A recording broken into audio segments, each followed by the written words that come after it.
I went there at like 9 o'clock in the morning thinking, I'll be done around couple hours, you know, it's not going to take too long. And of course, 2 o'clock comes, we start filming. And then it's like 6 o'clock. And I've just been getting more and more nervous. Oh, and when I got there, the first thing they said to me was, you're going to be Snow White. 백설공주. And yeah, that was my reaction. Pardon? I'm going to be what? And I thought I was going to be Annabelle. Where did today, the Snow White stuff come from? You're playing the role of Snow White. I don't know why, but the day that I debuted was the day they had everyone dress up as a character from popular fiction. Oh, somebody was Hermione from Harry Potter, somebody else was Wonder Woman, somebody else was Taejanggeum, and I was Snow White. You got stuck with with Snow White. Okay. White. And so they were like, you're Snow White. What? And they put like this pink ribbon in my hair, and I had like this weird outfit that wasn't really anything like Snow White, but this was their idea of Snow White. And they gave me a basket of apples, and I just remember thinking, this is the weirdest thing I've ever done. This is so strange. You must have been, oh my God, you must have been laughing at yourself at the same time too. Yeah. Like, oh my God, I'm in South Korea. On TV. On TV. Holding a basket of apples.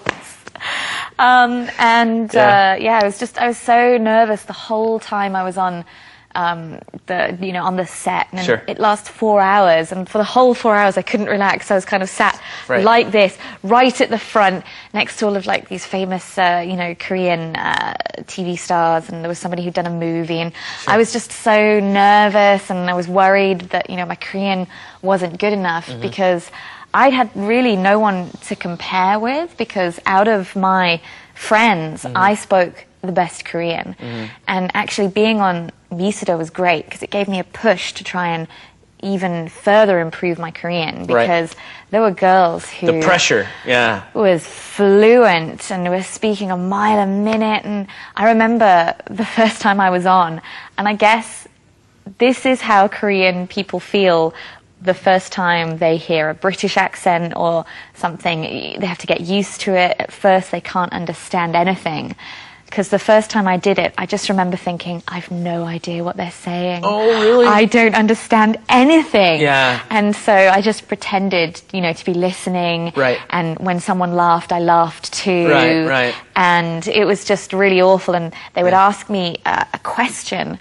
And I'd just be like, I'm sorry, can you say that again? Yeah, and when you're that nervous, you're just so... It's hard to focus on what they're saying because you're too busy thinking about how nervous you are. I'm so nervous. Yeah. And it was just awful. And I remember thinking when it finished, I never want to do that again. They're it was never awful. Me back. It's They're over. never having me back.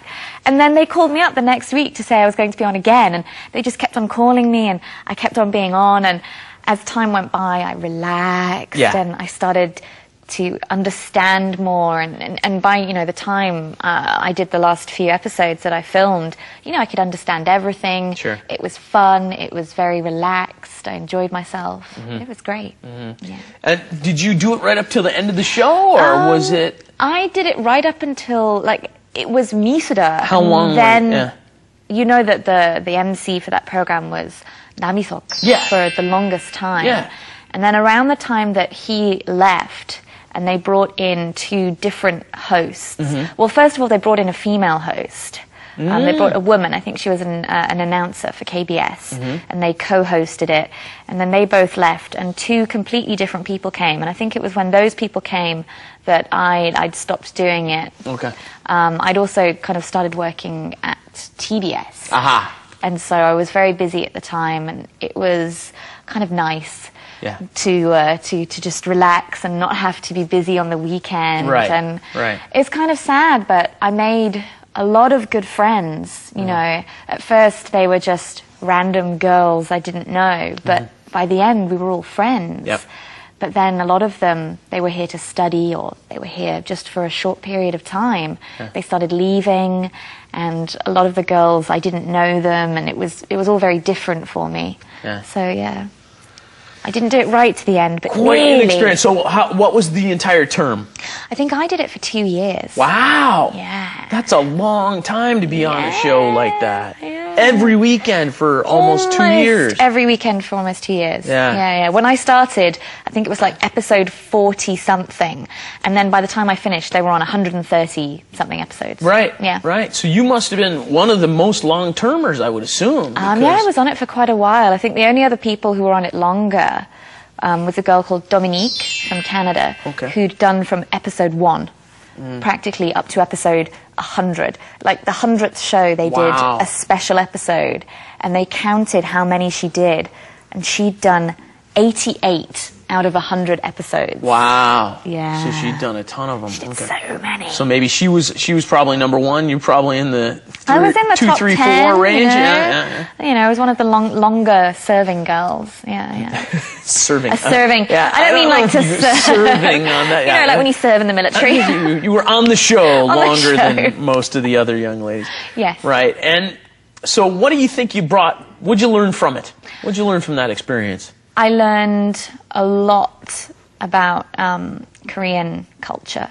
We talked about Korean culture every week, and I learned so many things that maybe I'd experienced, but I didn't know what to call it. Yeah. You know, I learned about nunchi, the Korean concept of nunchi, which is, I guess, like having kind of a sense of... Perceptiveness? Yeah, kind of certain Korean sense. Yeah. And I learned about more inmek, which is kind of a Korean way of saying networking, but it's more than networking, I guess. Like Koreans say, you know, if you have good inmek in Korea, you can do a lot of things. And I learned about chong, you know, Korean people who have good chong, like they have this extra something, this special. Even now, I don't know how to say it in English. Well, you don't have to explain it. I mean, Koreans most know. Most of our viewers know the words chong, and all the foreigners who live in Korea know the word jong pretty much. Yeah, if you have good jong, it's a good thing in Korea.